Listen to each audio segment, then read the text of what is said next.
Halo, assalamualaikum warahmatullahi wabarakatuh. Kembali lagi di channel Lebung Berani. Apa kabarnya teman-teman sekalian? Semoga teman-teman yang menyaksikan video ini dalam keadaan sehat walafiat, dan ikan-ikan hias yang teman-teman pelihara di akuarium juga dalam keadaan sehat.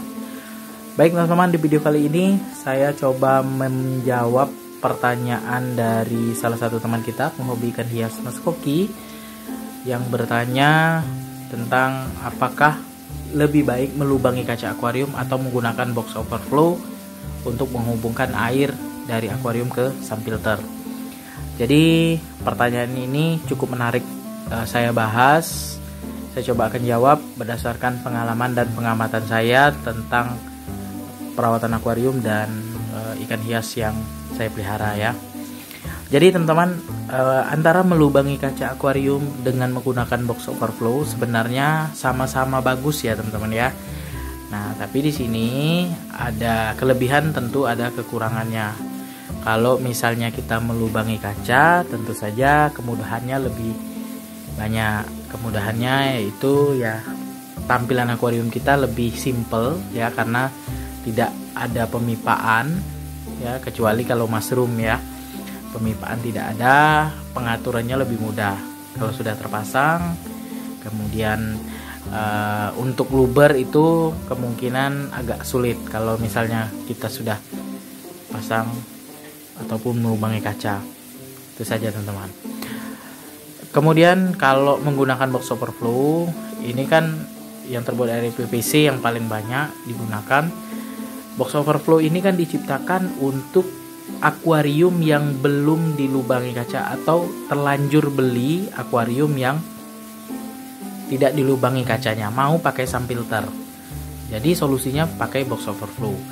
Nah, box overflow di sini ya, memang settingnya agak ribet ya, agak ribet. Kita harus memperhatikan ketinggian air, kemudian selang napasnya ya, atau selang vakumnya itu harus benar-benar diatur. Pipanya harus persisi, kemudian pipanya tidak boleh bocor dan lain sebagainya. Itu kesulitan yang dialami setting box overflow. Tapi kalau sudah satu kali setting, sudah paham, itu pasti berikutnya kalau mau bikin lagi ya box overflow itu pasti mudah teman-teman ya. Contoh saya di tank 150 cm ini pada awalnya memang agak kesulitan, lihat airnya kadang tinggi kadang rendah, tapi sudah seiring berjalannya waktu, sudah hampir 3 bulanan saya menggunakan box overflow, akhirnya saya paham. Jadi cara kerjanya seperti ini, cara settingnya seperti ini, kalau ganti air seperti ini ya, jadi udah tahu. Nah, jadi kalau dibilang bagus yang mana, kalau menurut saya kedua-duanya juga bagus teman-teman. Mau dilubangi kaca atau menggunakan box overflow sama saja. Tapi kalau saran saya ya, untuk teman-teman yang mungkin baru merencanakan, nih aku mau beli akuarium atau tambah akuarium lagi ya untuk koleksi, tapi mau pakai subfilter. Saran saya kalau baru mau bikin akuarium, pakai yang sudah dilubangi ya, yang sudah dilubangi. Karena apa? Karena resikonya lebih kecil teman-teman, karena kita di sini kan kita baru beli nih akuarium. Nah, nanti di pengrajin kan dibuat, dilubangi kacanya.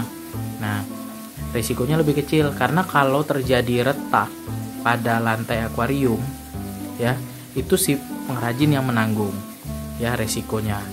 Nah, kejadian di tempat saya nih, teman saya yang mengalami, kalau misalnya dia pernah ya modifikasi akuarium ya, ukuran 1 meter, kemudian dilubangi kacanya, dibor, dipanggillah tukang servis. Ternyata pada saat ngebor ya, maklum lah ya, di tempat tinggal itu kita tidak punya tempat yang pas untuk modifikasi akuarium. Meja mungkin tidak ada, atau di lantainya kurang rata.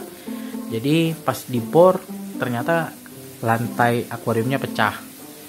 Nah, si tukang servis bilang ini cuma bisa dibantu di lem saja. Jadi yang menanggung kerugian itu teman saya ya, karena resiko semuanya itu sudah ditanggung si punya akuarium ya. Jadi resikonya seperti itu, pas dimodifikasi kita nggak tahu ya kacanya seperti apa, kondisinya, tempat servisnya seperti apa, akhirnya pecah. Jadi kalau misalnya beli akuarium kemudian teman-teman berinisiatif mau melubangi kaca, lihat-lihat dulu ya si pengrajinnya seperti apa, tukang servisnya seperti apa. Takutnya nanti mereka belum berpengalaman, akhirnya pecah dan teman-teman sendiri yang menanggung.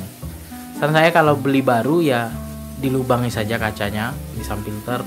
Filternya juga bisa teman-teman atur ya, lebih dari 30% ya, direncanakan dengan baik-baik. Tapi kalau teman-teman misalnya beli second nih, beli akuarium second misalnya ukuran 120 cm atau 150 cm, ternyata akuariumnya polos, tidak dilubangi, teman-teman bisa menggunakan box overflow. Karena box overflow itu diciptakan untuk menghubungkan air dari akuarium ke filternya tanpa melubangi kaca.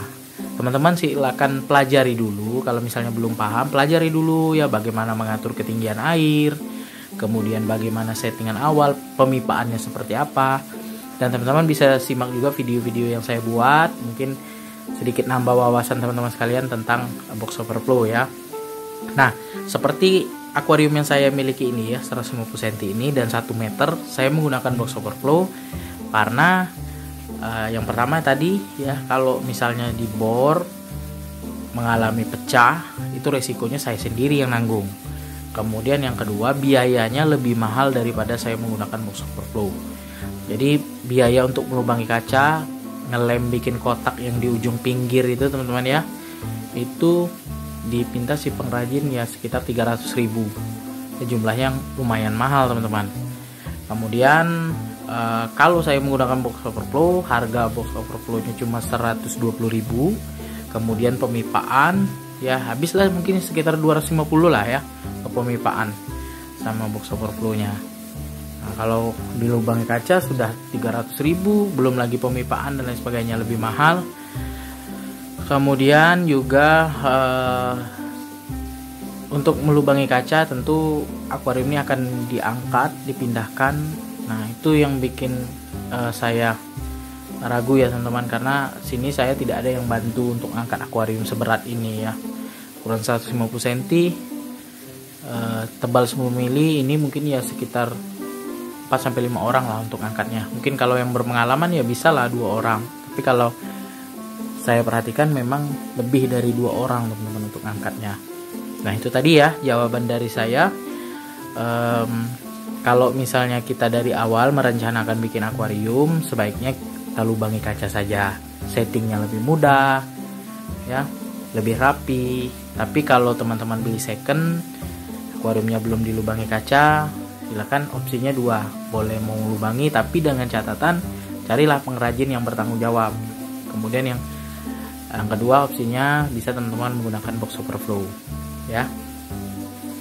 Oke teman-teman, sekian dulu video saya kali ini tentang perbandingan menggunakan box overflow atau melubangi kaca akuarium untuk menghubungkan air ke filter. Semoga bermanfaat.